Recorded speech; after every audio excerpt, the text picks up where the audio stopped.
What's up, everybody? How you guys doing? I am Greg Graham, and welcome to another show of You're Too Young to Have a Stroke. I have with me my good and great friend, Christina Perez. Hello, Christina. How you doing? Good evening. Happy Uh, Wednesday. a- as usual, as you guys know, we like to talk about our lives and what actually happened to us after we had our avium ruptures. But Mhm. this particular show, we're going to be dealing with how to date after a stroke and all the pitfalls that we went through, so you guys don't have to deal with that as well. This is a very, very touching situation for myself. I'm not sure about you, Christina, but did you have any heartaches and I guess trials and tribulations when you was trying to do that, trying to date again, get back into the dating field after your stroke?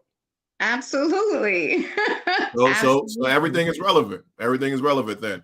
But Absolutely. last week we had this episode called "It's Okay to Move On," and when we was talking about that, this dropped into my mind, and I think it dropped in your mind too. And then we discussed this. It's like, hey, we should really piggyback off of it's okay to move on to the dating aspect and how we supposed to date and not doing the same things that we did before. And a lot of things came up with our conversation. I was wondering how we can actually put that into a podcast. So we came together and put the podcast together. So the first thing I want to do is just turn it over to you and see if you had any ideas that you wanted to bring to the forefront so we can discuss about dating after a stroke. Well, again, it is May. It is National Stroke Awareness Month. So, our topic, dating after a stroke. Well, what it feels like to, again, try to regain your life and try to regain yourself. And that falls into being a young stroke survivor, having a connection um, with a person, correct? And kind of piggybacking on what we spoke about last week about really working hard to try to be that person you were prior to your stroke. Um, that I feel for me, I don't know for you, but I went back to dating the same type of people and some of the people that I dated before my stroke. And that it went well. But ultimately it my stroke and the things I went through absolutely affected that because I was no longer the same person anymore. And the things that, I found attractive or the things that attracted me were no longer valid because I myself was very different. Um, perfect example. I did not like being spontaneous, shortly after my recovery. I needed to know where we're going, who we're going with, who's going to be there, what type of clothes I need to wear, what's the weather going to be like, do I need to bring my health card, do I need to let somebody know where I am, and how that could really play into the type of person in which you're dating. um, Greg, for you, you know, um, I know you were previously married and then going back into the dating field. Do you feel like you were dating or looking to date what you were prior, or the type of person, rather, the type of person that you were with prior to your stroke? Good question. I was kind of lost, Christina. I didn't know what I wanted, and I had to do a self evaluation of myself to actually get back into Mhm. that film of or field of dating again.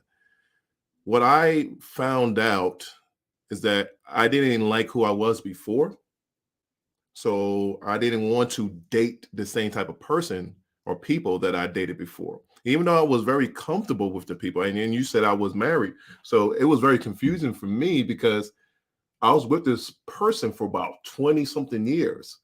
And then I had a stroke and then I decided to move on. But I was confused about it. because this is the person I knew for 20 years. And now I don't have any communication with this person. So I felt abandoned. It's kind of crazy because I'm the one that left, but I felt abandoned. And what I did to compensate that was start dating people that was similar to her. And that was completely off. I didn't even like that at all. I didn't like it. It didn't feel right within my soul. And I say this because when I had my stroke and I thought I was going to die, there was two things that was on my mind, Christina. There was one, my children, I can't leave them yet. There's so much I need to teach them. And then also two, that I'm going to die without truly being in love. And that really hit home for me. I didn't know how to handle that, Christina. I didn't know what to do from there. Everything was just a big blur. And I wanted to get back to who I was before and date the same type of people. But then, and also I wanted to find what true love was. So to answer your question, yeah, I definitely did that, Christina. I definitely went back to that same place that I was before. And then I was trying to also be a new person at the same time. It was very confusing. To be a new person, where I feel like for me, I winded up getting back with the person that I was with that when I had the stroke. And when I had the stroke, we went our separate ways. We didn't know how things were going. He went and, lived his life, kind of moved on, and vice versa. And then we winded up circling back. And, it felt so familiar and it felt safe. I didn't have to explain to him that I was scared. I didn't have to explain to him if I pass out, call 911. Like it's not that I'm taking a nap, something's wrong.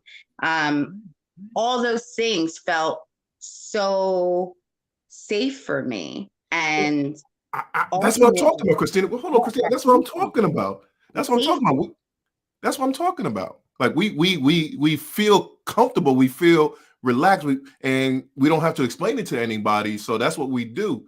But it seems like to me what you're saying, yes, it's comfortable, but was it the right thing for us to do? It was not.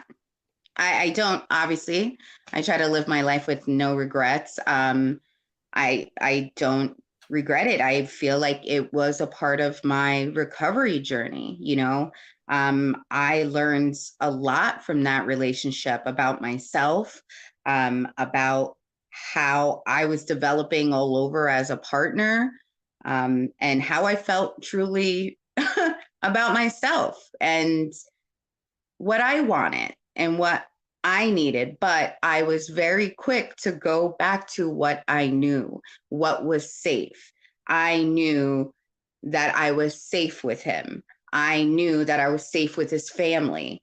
I knew that I was safe being a stroke survivor with him.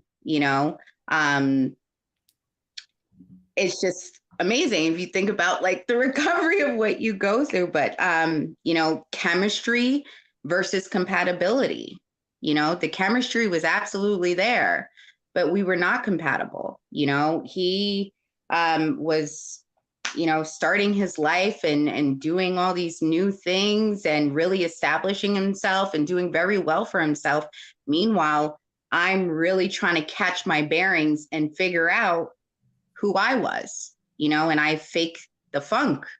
I faked it. I truly faked it. I truly faked that I was emotionally ready to be in a relationship, because I was not. I was not ready emotionally after the stroke, and I absolutely was not ready physically. And when I say physically, relearning these things about myself, and as I'm getting comfortable, that's a lot to ask somebody to be involved with, during this recovery. Yes, I recovered. I agree with you on that. Yes, I recovered, much better than anyone thought, but I was still recovering, and I jumped into that, and which I'm sure a lot of stroke survivors, again, it's so comfortable. You want to go back to what and who you were before this stroke. But you can't. You have to be ready. You have to be ready emotionally. You have to be ready if you're able to communicate all these stresses of having a relationship, having a regular relationship, but then adding on a stroke survivor, aphasia being, included in that. You could elaborate on that, being able to formulate your words and get your emotions in there.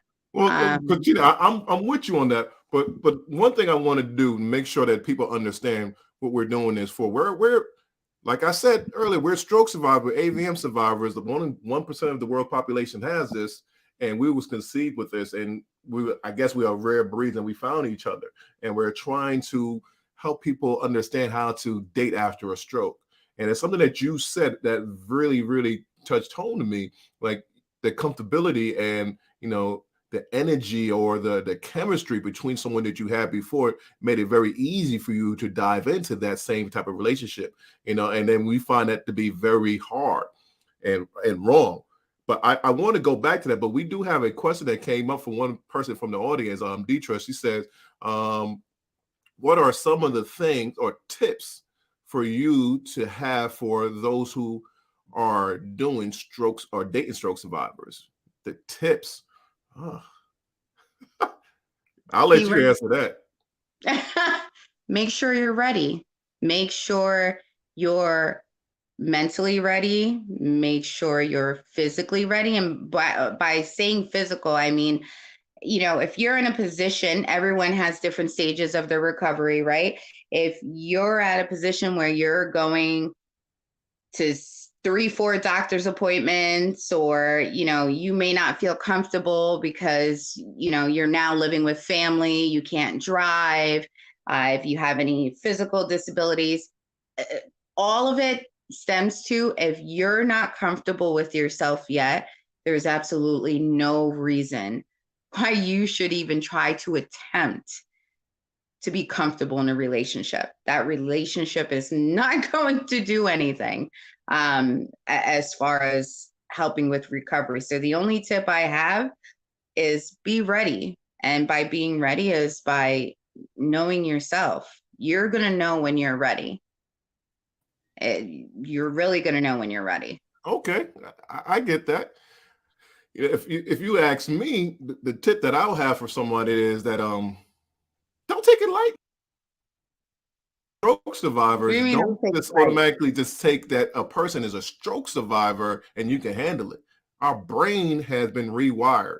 Like back in the early 90s when you had computers and you had what's called this blue screen of death, when the computers went and just crashed and you had to restart the computer all over again. That's the same thing that happened to us. We are people that look like Christina and myself. We have a lot of invisible disabilities. I don't know if we're fortunate or unfortunate, but a lot of things that happen to stroke survivors, like aphasia, ability to talk, or their bodies are not moving. They could be paraplegic, quadriplegic. None of those things happen to us. So people automatically look at us and say, "Wow, you look great. Your stroke has passed, and now I can deal with you as the person that you was before." Incorrect. When you're dealing with someone that has a stroke, this is a lifelong condition. So our minds and our bodies are completely different. And the way that we react to things is completely different. Our fuses could be very short because of this as well, too. Our attitudes, everything is different. So when you're dealing with a stroke survivor, be prepared for a life of a person trying to readapt themselves to the society. And most of the stuff that's happening to you is not to you. You're just the closest person there. So keep that in mind. And the other tip that I have for that is you have to be two people. You have two roles when you're dating a stroke survivor. One, you're that person's partner. Two, you're that person's nurse. And don't get those two confused, because as that person's nurse, you have to make sure that everything is taken care of that for that person. And that person might be even cussing you out. But that has nothing to do with the partnership that you have. That's the thing that you really have to concentrate on. You have to really differentiate between the two. If you can't, you're going to have a long, hard time with a stroke survivor. You say that, Greg, but I feel like that is very difficult, as I know we not only do this for stroke survivors, but we also do this for caretakers. You know, it places people in a position where it's very hard to separate the two, because if somebody's consistently taking care of you and doing everything for you, and then you want to be intimate with them, how that could affect the relationship, especially that people sometimes think that after, a stroke, that there's something like wrong where we can no longer connect. And when I state intimacy, it's not just physical intimacy. Intimacy is so much deeper than that. That's also mental intimacy. Um, I know that when I did decide to engage in that, I felt like I really had to perform for myself. It was about performance with myself. Being that said, with that being said, Greg, one of the things I want to know, we have spoken about it from time to time, but when you were dating, did you just come out and tell someone like, hey, my name's Greg, I'm a stroke survivor? When I was dating, I'm still dating now. What are you talking about? I'm still Yeah, dating. What are you talking about? I'm the only one. Yeah, I was completely straightforward, and I have to be straightforward because I have realized that when I hold things back and I don't tell people exactly what's going on with me, people Mhm. have misconceptions of me. I have a lot of invisible disabilities, so I have to tell you straight up, I'm a stroke survivor. Sometimes I do this, that, another. It's not personal. Can you handle it?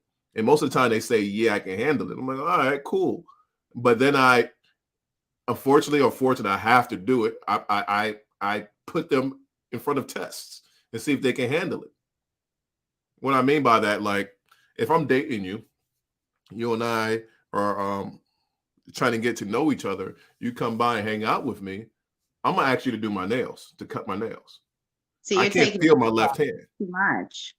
I get it, but I Right on. can't feel my left hand. And if I live by myself, and if that's the reaction that you're gonna give, if I cut my fingers, I could bleed out. I can't feel if I'm cutting myself or not. So I need someone to actually do that for me. So as me dating someone, I have to let them know the deficits that I have. Because this is Okay. the part of the life that you're going to have to with me. I don't want to just date just to be hanging out with a woman. I want to date for my future partner. That's the purpose for me to date. Now, how do you feel? I mean, what's great about our interaction is that you're a man and I'm a beautiful woman. I added the beautiful, of Why, course. why can't I be a handsome man? Why Anyway, can't I be so a handsome how do man? you feel? You're really not going to respond to that. My screen blanked out. How do you feel as when you're speaking to a woman, that how would I, as a woman, feel that you're not just testing me about your fingernails just because you want a caretaker? That's something that you would have to be very precise to really explain to me. Like, you don't care about what else I bring to the table. You just want to know if I can cut your fingernails. So you want a Well, caretaker. That would be my response. but you're what you're doing right now is separating different types of conversations. You asked me, do I be upfront and tell people everything about me? I tell Mhm. everything about me. These are the things that I bring to the table. This is the things that I have. Because people look at me and I have invisible disabilities, they don't understand that I have certain needs. Yes, I get that you will bring other things to the table, but if I'm going to deal with you, you need to know what I can do and what I can't do, and what I need help with and what I don't need help with. I like it. I liked it better. Put it Okay. that way. Perfect. Well, kind of piggybacking on that, what are some questions that when you're speaking to a potential partner that you would be asking in reference to dating? What kind of questions I asked them? Yeah. Whew. Not what's your favorite color. Do you recall that? I know when I got back into dating, um, all of the small talk just wasn't it for me. The what's your favorite color? What are you into? I wanted to get deep quick. I wanted to learn everything quick. I wanted to put my triggers out there. So I'm saying for you, what would be a good question? And obviously for the audience as well, if they are right now dating, what are some good questions to be asking the other person? Potentially dating a stroke survivor. I'm glad you asked that. You put that out there. Everybody that's watching, if you do have questions, feel free to put it anywhere inside of those comments. We will answer them live. We have no problem with that. So please do so. And also, people that's out there watching, please like and subscribe on YouTube or be a follower of us on Facebook if you're following us on Facebook. Uh, as you can see, we have our tag Y2Y2HA stroke. So feel free to follow us and be part of the conversation with us. Questions, I don't necessarily have questions, but I just have open dialogue, and I want to see if you're completely open. If you have, because I realize that we have invisible disabilities, and what I have learned is that most people out there do have invisible disabilities, and those disabilities are the life traumas that they have. And if they're scared to open up, and it could be any conversation, if they're scared to open up, I need to know why they're scared to open up. It could be some kind of trauma they have in their childhood, and if it triggers them so bad that they can't even have a conversation with me, not even necessarily about that particular topic, but just have a conversation around that particular topic.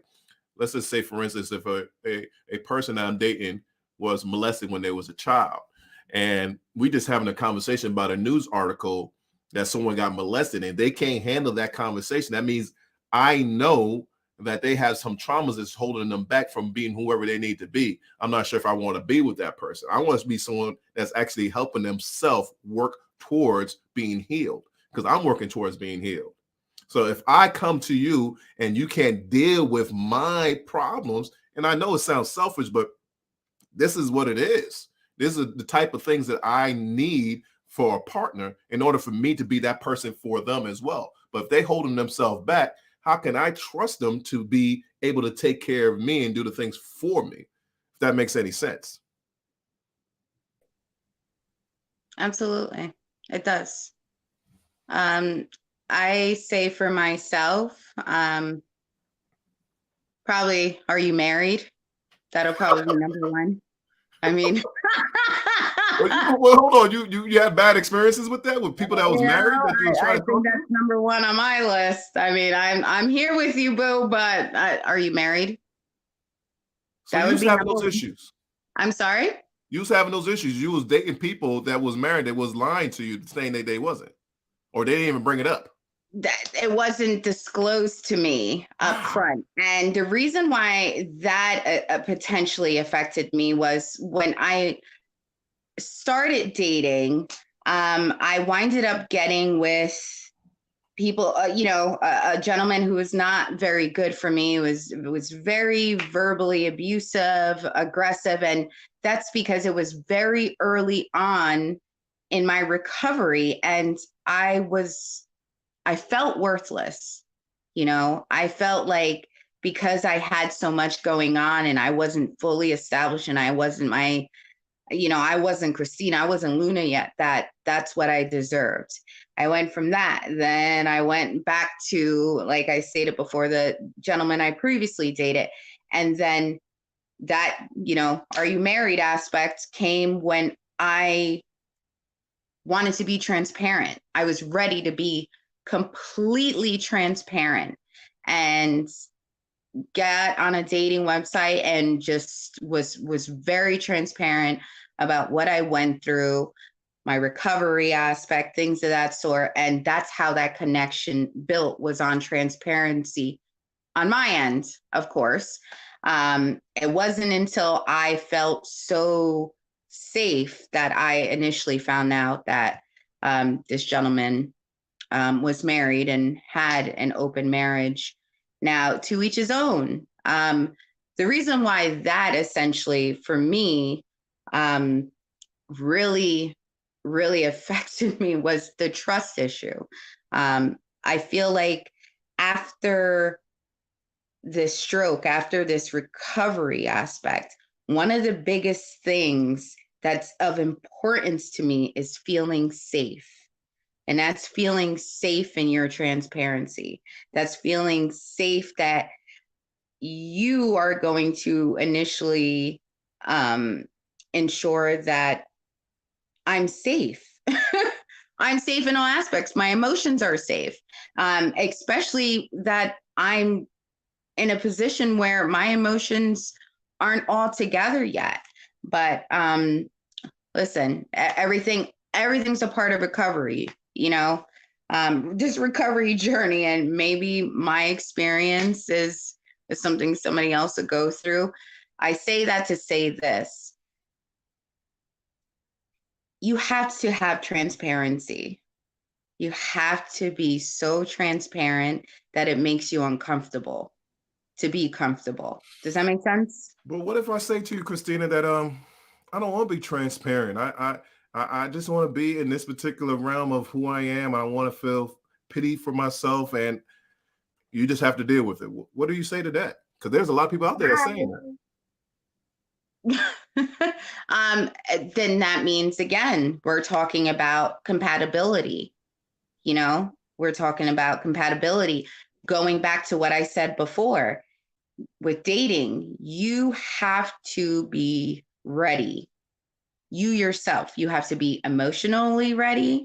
And if you're not ready, you get in these situations and you're going to have your emotions built up in these situations that it's going to be that much more difficult for you to really I'm not going to say get over it, but like deal with it, because again, you're not dealing with these things with a perfect brain. You are a traumatic brain injury survivor. You have brain damage. I have brain damage. I'm not handling all this the same way I would have prior. So my reactions, my emotions, if I'm able to formulate these words and I'm giving them to you, it's taking a lot for me to do so.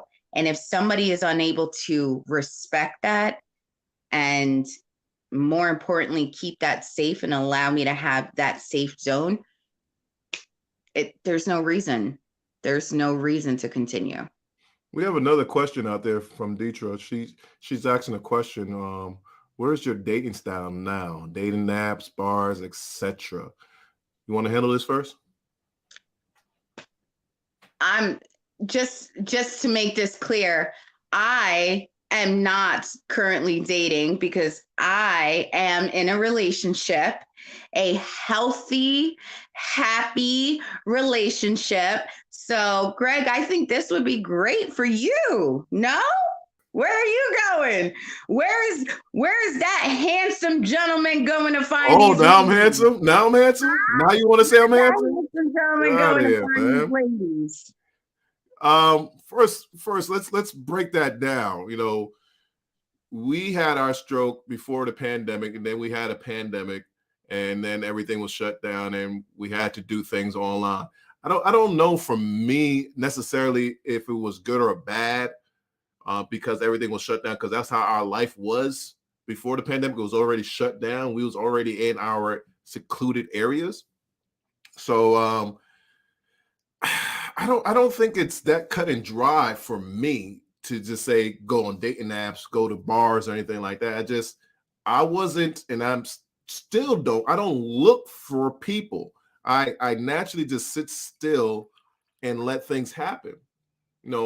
I talk to people now, and when I am talking to someone, I am very focused on this particular person. I don't like to deal with multiple people because I date for a purpose in order for me to get to that next level in life. So I don't know how to answer that.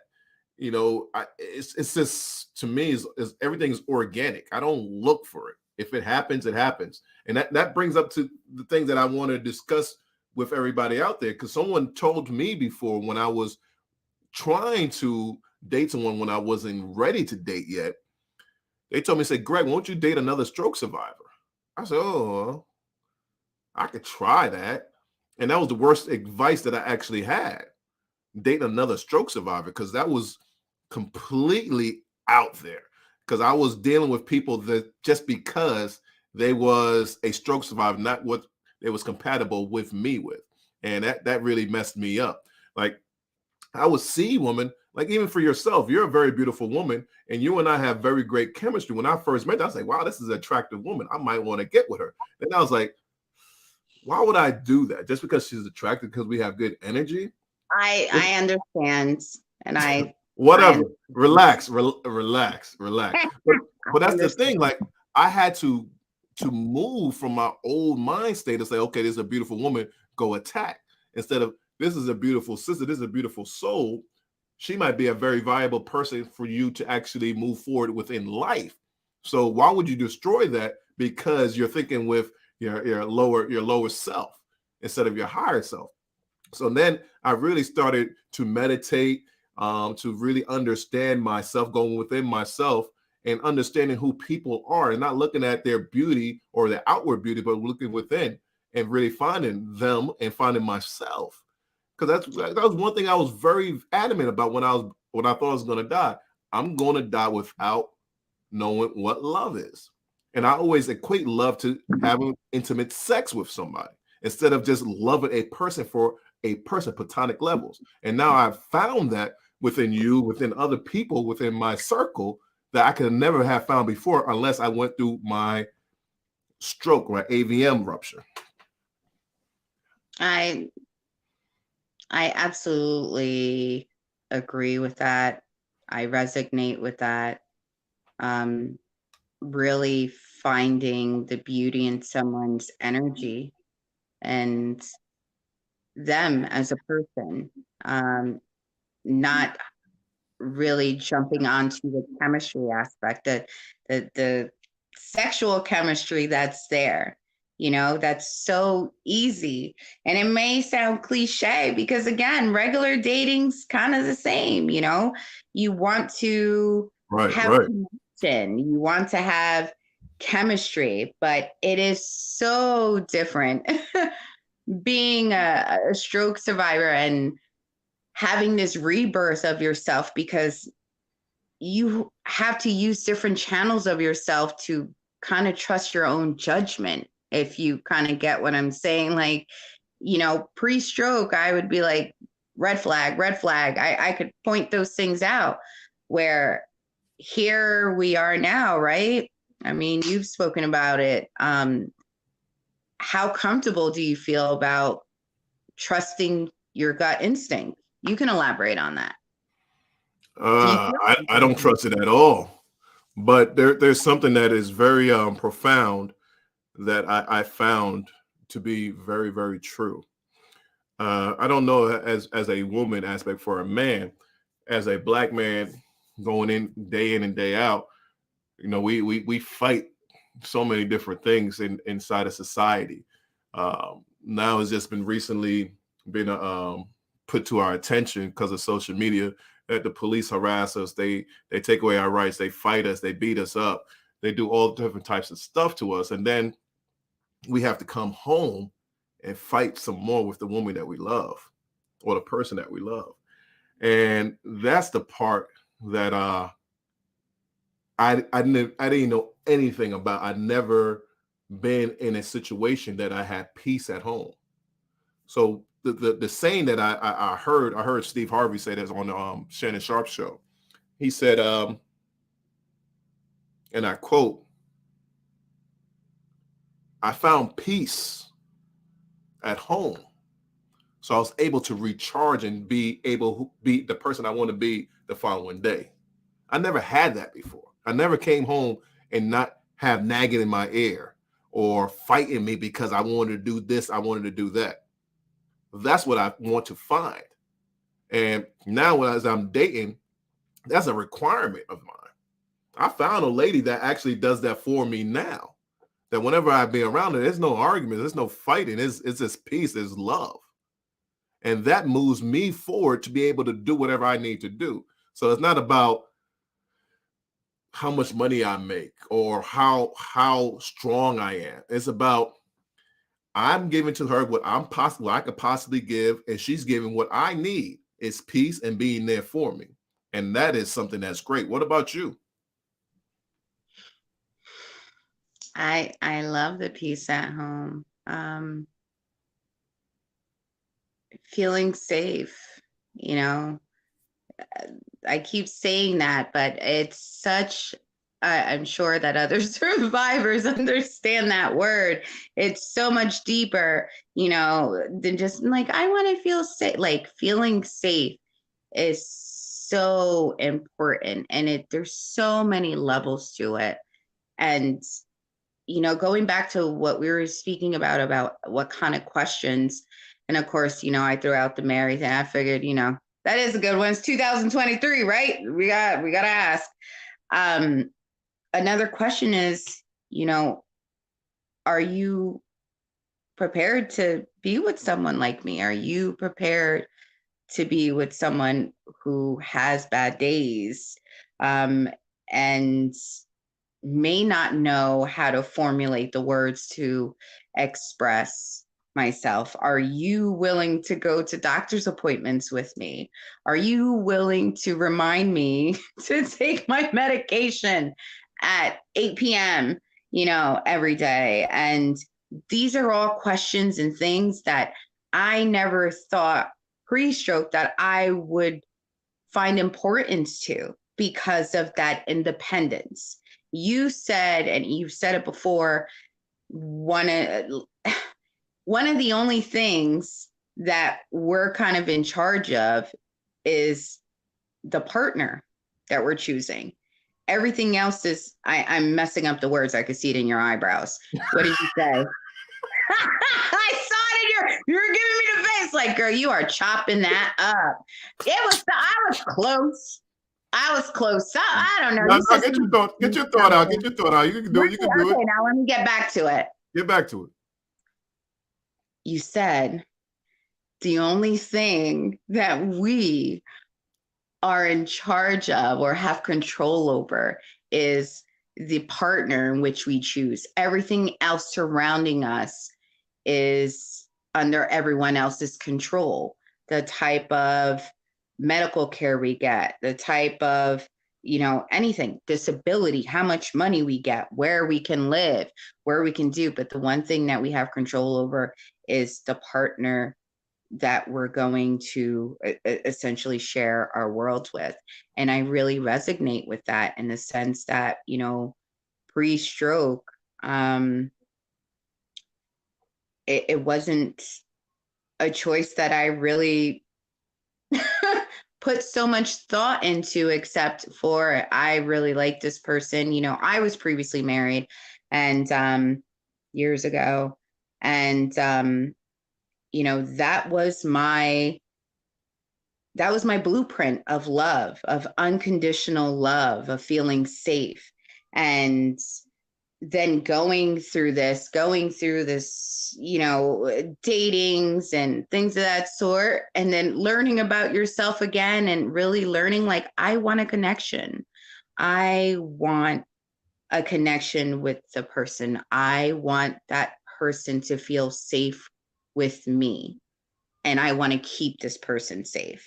I think that goes back to what you was talking about, you know, trusting your gut feeling and trusting that. And then, as you was eloquently said, my quote about, you know, everybody else can help us out with our lives, but we have the final and ultimate decision when we open up our hearts to people. And how do we trust ourselves to actually do that? So yeah, that is a very great point that you're saying, that you want people to be there for you. You want them to love you. You want them to take you to your doctor's appointment and things of that nature. But how do you trust it? Now, how do you really, really trust it? And that's a very good question. I don't really have the answer to that. I don't know if you do or not. I just don't. I wait because I know I did a lot of stupid stuff. What was the question? How do you trust your gut? Listen, I'm all about action. Action. At that point, you don't have to trust your gut. People's actions speak for themselves. So I have a question from Annette. She says, "What do you say to someone you would like to date as a stroke survivor?" Hey, bro. Yeah. It's nothing different. It's nothing different. This is our life. We're the same exact person. As you know, we have feelings. We want to have intimacy. We want somebody to be connected with us. So dating is the same exact way. It's just once we open up that I would conversation. disagree. You I disagree? Go disagree ahead. with that. And that's a man's perspective. Your girl got you. So I think as a woman and with dating out there, it's very important to ask the person what they are seeking, what they want out of this. And with their answer, you can kind of decipher if it kind of coincides with what you're seeking. I recall back in my old dating days, one of the questions I would ask is, tell me something important about yourself that you think I should know. Hmm? Okay. You like, why the eyebrows, Greg? Listen, Can I have that look? Let me have my although look. we're both stroke survivors, okay? I'm a lady, and we trying to figure out. So, Greg, if I asked you that, we're talking, and I say, tell me something about yourself that you think I should know. What would be your first response? Pre or post stroke? Well, Annette just asked us because she's tuned in to stroke survivors. Because you said asking you, if you ask me that question, first of Right. all, you wouldn't ask me that question. You just be ready for me because I am Greg Graham and everybody's ready for me no matter what. And then I would swipe left. And if you don't know what that is, Greg, that means not interested. To the left. But honestly, seriously, what I would say for me is that I have learned I have to be honest with people. Before I wasn't honest. Before my stroke, I wasn't honest. Now I'm completely honest. So I don't hold anything back. When I have a conversation with a woman that I'm trying to date, those type of questions don't need to be brought up because I'm upfront. I'm gonna tell you everything right on the level. I'm gonna give you all my skeletons. Can you deal with it? You can't? Okay, move on. I don't have time to waste anymore because I have seen what happens when you have a stroke. That morning when I had my stroke, I didn't wake up that morning and say, hey, you know what? Today is a great day to have a stroke. Or today is a great day to die. Or today is a great day for me to feel pins and needles on my arm for the rest of my life. It just happened. So I don't waste time anymore with the playing around with people's emotions and their energy. I'm gonna tell you straight up. Can you deal with it? If you can't, I'm fine with it. I can move forward. Before I invest my heart into you, I want you to know who I am. I want to know who you are, and we can move forward. And if you start holding things back, that means it's time for me to exit. Simple as that. Okay, so Annette, if you want to date, we're not going to do that. It worked for me. You're a little too DMX for me right now. I need some John B. No. Nope. And I think it is very important to ask the other person what it is that they're seeking. And I say that in the sense that, I don't know if you are a stroke survivor or caretaker, but depending on where you are in your recovery, whether or not what they want is what you are able to provide and vice versa. If you're dating somebody who wants to go out 3-4 times a week and you physically can't do it, that's probably not going to be somebody you're going to want to date. That's my advice. Great question. I think this is a follow-up question of something that we was talking about earlier. Is it, and I think this was talking about when we was discussing how we move forward within life. I think I'm not really sure if this person can actually comment back again because it just says Facebook user, but it says is in everything and everyone we must have discernment in my opinion. Oh, so this I think this was talking about the gut feeling. I don't Mhm. know if that is applicable for us to have discernment because we had our stroke. I know I was very delusional about a lot of things, and I couldn't understand what it. Oh, Trezana, how you doing, Trezana? I had a lot of things going on, and I think you probably had the same issues too, Trezana. You had a lot of things going on, so usually your discernment and your delusional could be a bad recipe for something. Am I going off the ledge on this one, Christina? Not so much. I think it doesn't really coincide with us. I feel that it's a little delayed, if anything. Um, I don't think that my discernment is very good. I don't feel that it is. I feel like going through what I went through, it takes a lot longer. It's hard to trust your gut. It is. Um, so I'm in agreement with you. Well, can we? Hey! Can we get someone to mark this date and time down on the calendar? Because Christina has just agreed with me. I'm loving this. I'm loving this. What's that? McDonald's. Let Pop, pop, everyone pop, know the pop, reason pop. why I I'm did that. loving My it. Cash App. I just got $100 from Greg on my Cash App No, to you did it. No, did agree with don't. Hey, stop the line. Stop the cap. Stop the cap. That's not happening. I So, really didn't. so this is something I really want to know from you, Christina, because I know this affected me a lot. When I had my stroke, I didn't. There was no mirrors in my room, and they used to keep the shades down, and they took the clock off the wall because I was very disoriented with time and everything. So I didn't know what I looked like. So for me, I was ready to be the same person I was before. I'm ready to get up, go out, work, walk, do everything that I used to do. And I couldn't walk at this time. I couldn't swallow at this time. But I also wanted affection, and I wasn't getting it. People looked at me as like I had the plague or something. I wanted to be touched. I wanted to be held. I wanted the comfort of of my partner, and I didn't get that. Um, and I think people don't realize that we're still inside of there, even though we might look different. We're still there.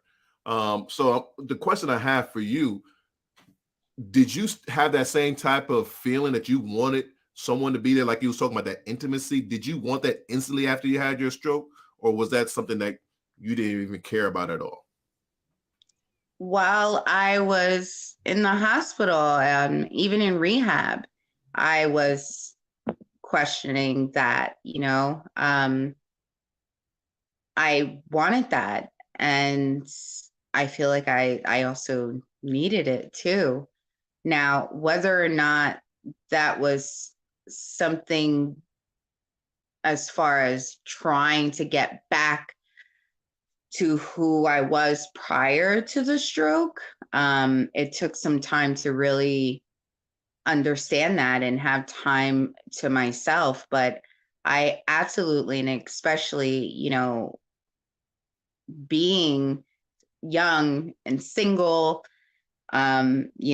pre-stroke, going out, taking selfies and dating, and then being alone, being by yourself.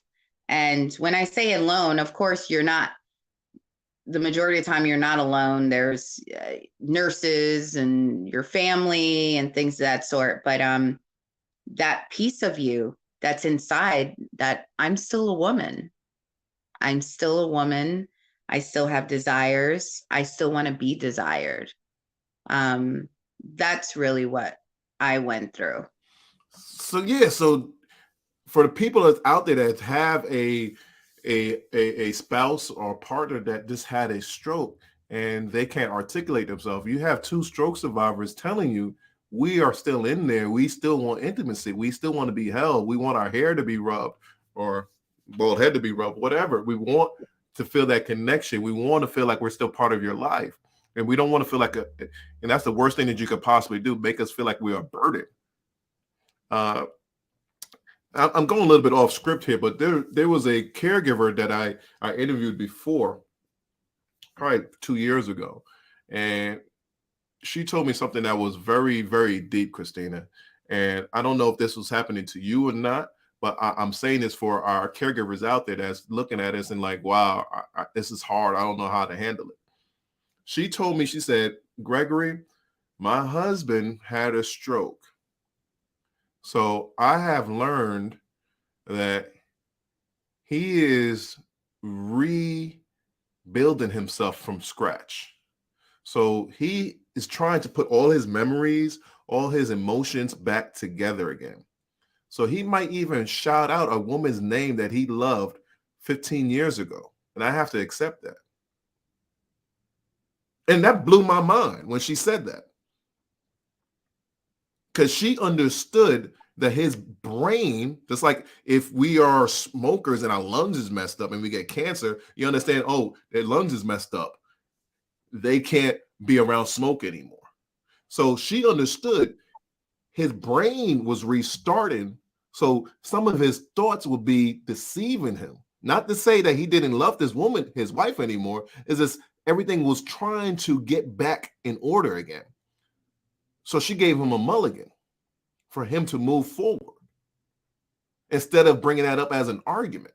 So that's the same thing I was telling you before. We have to, as caregivers, they have to be able to be the nurse as well as the spouse or the partner. Because if they can't separate the two, they're going to have a very hard time with that stroke survivor. They say like 90% of people that are married to a person that has brain trauma end up in divorce. Half the time we can't keep up with you guys. You know, you want to go out skating, you want to go and dancing, like Christina talking about, go out partying 3 times a week. I don't have a problem if you do that. You know, if I trust you and you are real with me and you taking care of me, I want you to live your life. I don't feel sad about that. I don't know if you feel the same way, but that is a good thing. I don't want you to say, well, I gave up everything because of you had your brain trauma. Then get away from me. You don't need to be around me. But I want you to live your life to the fullest. And if that's what you want to do it. And more Don't come back home and love me. We feel that way because we know that all of that could be taken away in a second. And that in itself, I feel, makes me the partner that I am now. And I'm very proud of the partner that I am now because of that. But we absolutely do. And I'm glad that you brought that up. We want the very, very best for you. And there's that extra in there because we know how suddenly and how quickly all of that could be taken away. That's the point, Christina. Like I don't think people really realize what we see. We see that life is precious. Life can be taken from us any second.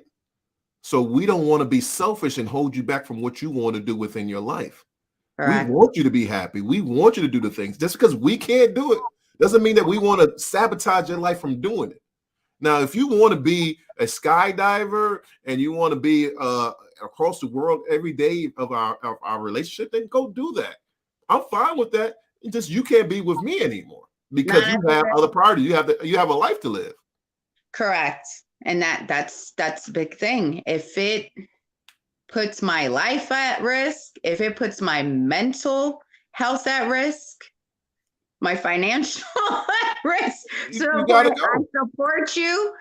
Good for you. I hope all goes well, but I'm okay. No, thank you. We had a comment. I think this is Trezana again. She's saying, in the first 3 years of my stroke recovery, I was in nowhere close to making relationship judgments Me too. And I was naive enough to actually try to start dating, and it I was. was engaged. Yeah, I was married. No, You see how crazy we were? listen, I was ready. I was about to roll up on a turtle You on the about to beach. jump the broom, huh? I don't know what you guys talking about, but But my 4 year post stroke, my discernment was on point. Yeah, I get that. After a while, your discernment comes back. But I think Christina and I was talking about right after, right yeah, after our stroke, were we ready? Did we trust ourselves to date other people? And my answer, my gut, my intuition was off.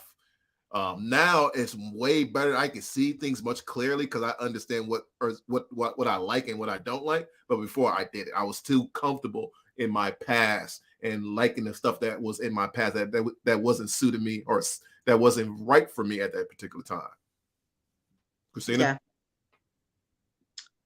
absolutely. And more importantly, being completely transparent with yourself and with your partner now. I was not a very transparent partner back when. And I know when I started redating again, I was not a transparent partner. Um, the reason why it's easier now to kind of see things and understand things is because I'm so transparent. So, some wise words from my very close friend. If it don't make sense, it's not right. And I live by that. But listen, those are the words of the words, my old wise owl. I live by that, but at the same time, that comes to me as well. If what I'm giving you is not adding up, it's not making sense, and it's probably not right. And that comes with the transparency aspect. I have to tell you, these are the things that I can handle. These are the things I can't handle. And then we experience those things, and all of a sudden you see that it's the complete opposite. Something's not right. I'm not being transparent, right? You don't build anything that way. I think you're saying the same thing that I was saying before, but you say, like you said, Little John B, a little bit more smoother than I am. I'm more DMX. And baby, everything about me is smooth. These words, everything Yeah, I don't about me care. is smooth. Yeah, I don't care. But yeah, I agree with you. We have to be transparent, and You there's an have old to. saying, there's an old parable saying the truth will set you free. I am free. I like to express myself and tell people exactly who I am and what I like and what I don't like from the jump street. I Yeah. like to have that transparency. And like you were saying before, you wasn't that way. I wasn't that way either. I used to hide a lot of things back. And then I would have to go back and think about, what did I lie to you about, so I could keep that lie going. Now, you know, Christina, for me, death is a heck of a teacher. And the threat of dying and knowing that you completely done with everything on this earth in this physical form wises you up to say, you know what? It's time to stop playing with people. It's time to stop playing with yourself and be serious about what you want and go get it. So that's what I'm on right now. I'm gonna go get it right now. Absolutely. And being honest while you're Being going honest. to go get it. Being Being honest honest. if you can't handle it, saying you can't handle it. Being honest, saying you ain't got it, you ain't got it. But absolutely agreed. Facts. That's completely facts. I'm with you on that. We have another question. Dietrich's been sending a lot of questions to us. He says, "What's the one thing you love the most about dating post stroke?" My sister, I'll let you Greg, go first. Ladies Greg, first. I'm gonna let you Oh, handle that, Greg. why are you letting me? Why are you letting me? What? The one thing, it's not a one thing, it's multiple things. It's seeing things that I didn't see before, you know, and being able to say, no, I don't want that. Or yes, I like that. Being completely honest, like we was talking about earlier, that is probably I guess the most important thing for me is being completely honest with myself and getting what I want and being patient and getting what I want instead of trying to force things, because before I used to force things. Now I just let it come to me, and it's beautiful when I let it come to me. Oh, it's so beautiful because I believe what the work I have put myself through. I have been through years of trying to figure out myself, doing the work, doing the meditation, doing the journaling, doing self-discovery. And then once I have done that and my mind has been channeling the proper frequencies of people to be in my life, that's what's coming into my life.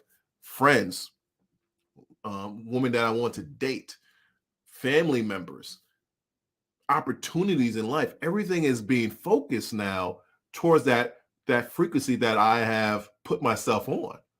So I don't know if that's the combination of having a stroke or just life me maturing, but I know before my stroke I was immature and I wasn't able to find the things that I wanted to before. The last part about that is I had, and it's no fault to anybody, but I had very bad teachers growing up. My society was, get as much women as you can and be that player. And then once all that was taken away from me, my money, my houses, my cars, and I realized I didn't have any of those things anymore. And people looked at me differently because I didn't have those things. I realized all those things was vanity.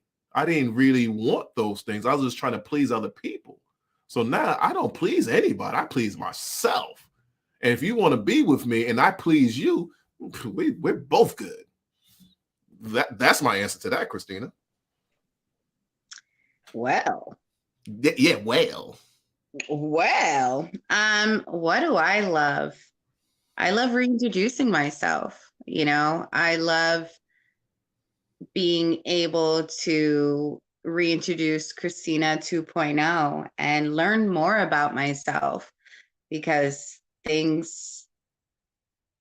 different. The way I look at things are different. The way I internalize things are different. The way I experience things are different. It's literally, when we say a rebirth, it really is a rebirth, experiencing these new things, because things for me feel that much more sweeter. I've always been a beach person, since I moved to Florida. Going to the beach is so therapeutic for me. It is my safe zone. It's my happy zone, especially at night.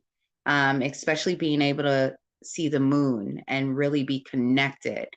I remember the first time being able to experience that after this, and how much deeper it was for me and how much sweeter it was, and really not taking things for granted.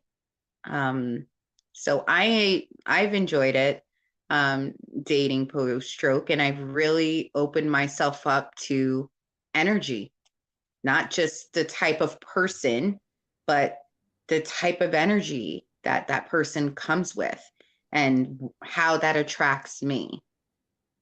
Does that make sense? It does make sense. I love your answer. We have another question. I have dated since my stroke, and unfortunately, people watch my social media and my website and think I am naive, which attracts narcissists.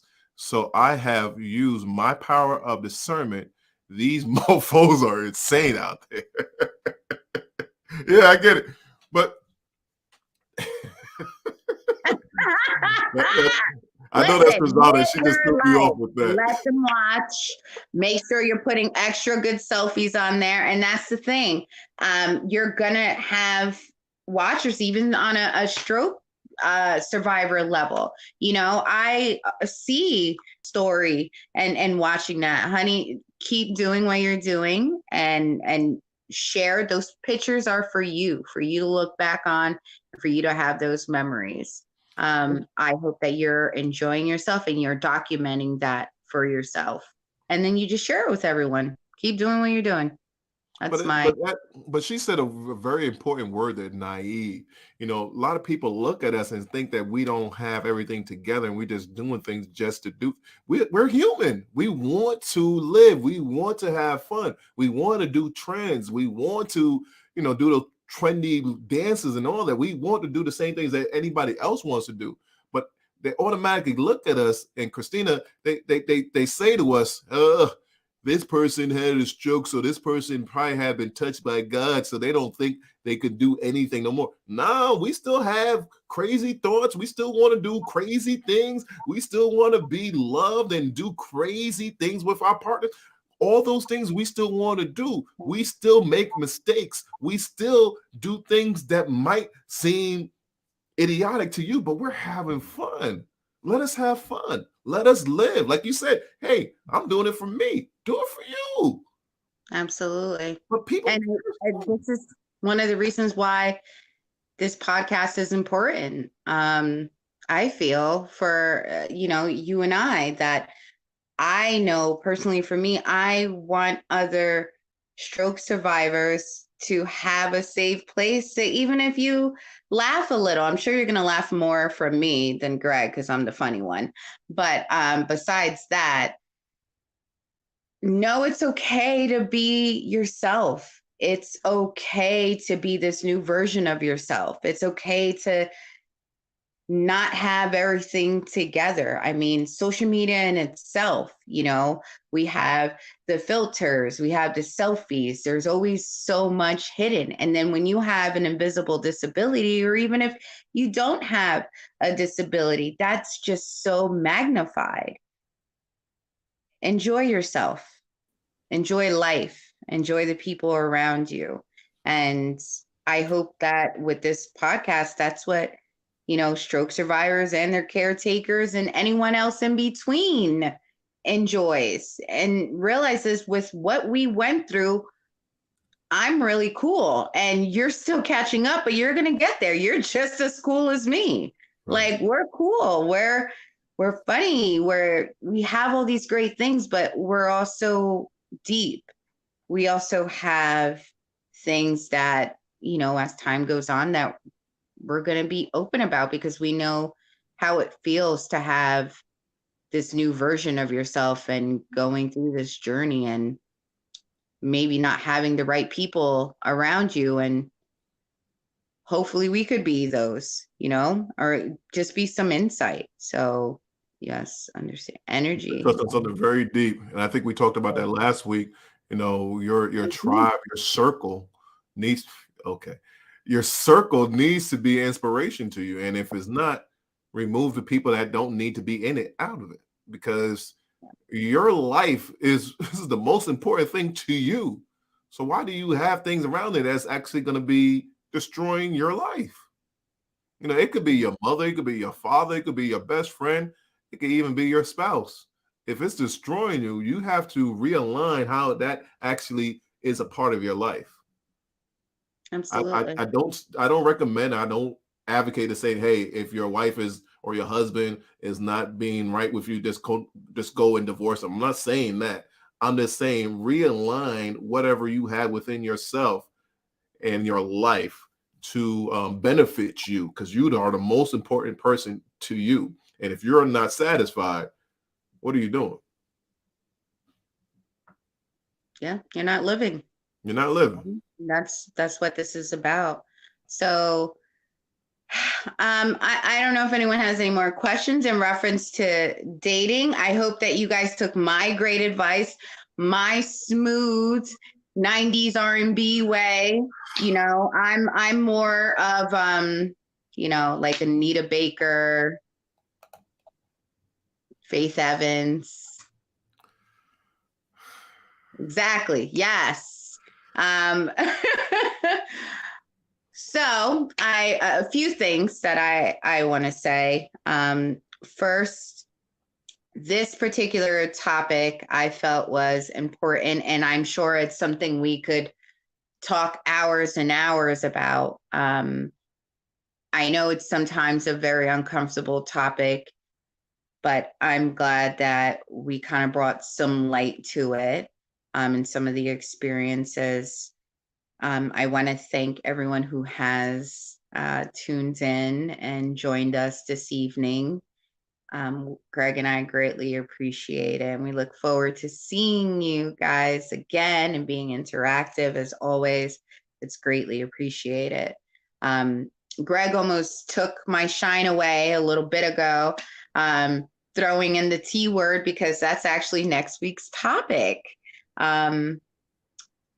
Building your tribe. Building your tribe. And that kind of goes in all different levels. What Greg was speaking about, ensuring that you know the type of tribe you have surrounding you and how important it is to have a good tribe surrounding you in reference to your recovery. For if anyone who is not, please make sure that you go ahead and, oh, if I go like this, you can see it. See that? Woo! Follow us on social media, on Instagram and on YouTube, and of course on Facebook. You're too young to have a stroke. Same thing with our email. It's Y2 HASTROKE, same thing, at gmail.com. We appreciate the love, Greg. Also, a message to stroke survivors and to their caregivers and in between. Happy Mother's Day. Oh, look, you're on smiling. Happy Mother's Day. Sending all my love. I appreciate you. I appreciate my mom. That photo you see behind me, I made that with my mother. I hope you all enjoy your day. You guys are the queens of this earth. And I hope you all feel appreciated. Love you, Mom. Happy Mother's Day to all the mothers out there, all the ladies out there that are taking care of all these young people. We really do support you, and I really appreciate you, caregivers. Yes. Next week, love you guys. AVM Superhero out. Christina.